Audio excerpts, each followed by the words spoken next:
Upgrades.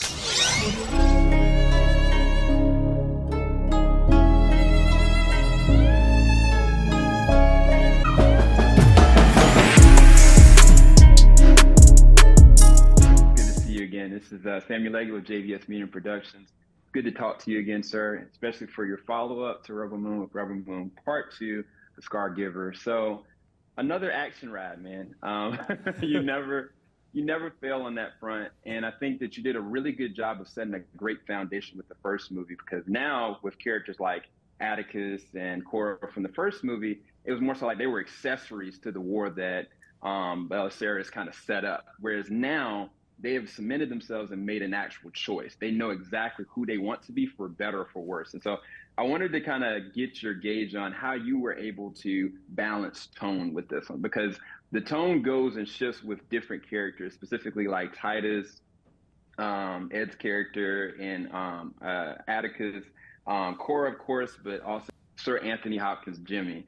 When it comes to redemption and sacrifice, there's this equal level of balance there, and I want to have you talk towards it. Yeah, I think that it was important to me that, well, first of all, that we understand the sort of why we fight of the entire thing. You know, that was a big deal to me, that they weren't just going to be landing in the village and going to battle, that they needed to bond with the villagers. They needed to sort of, in the sort of bringing in of the harvest and in the sort of sequence that they have, where they have the banquet and they get the banners and everything, where they really are kind of, they have this catharsis and they have this kind of moment with the village where they sort of see themselves and the why, that's everything that's brought them kind of to that point in their lives.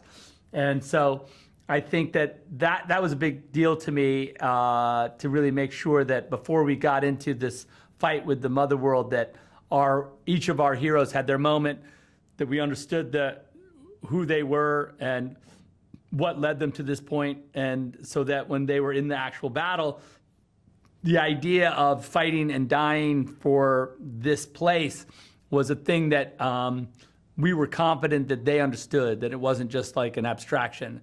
And everyone did an amazing job with that. And I really, and even like Cora really, or Sofia really carried her burden sort of through the entire thing in a really great way, all the way to the end. And I really had a great time sort of sculpting that with her.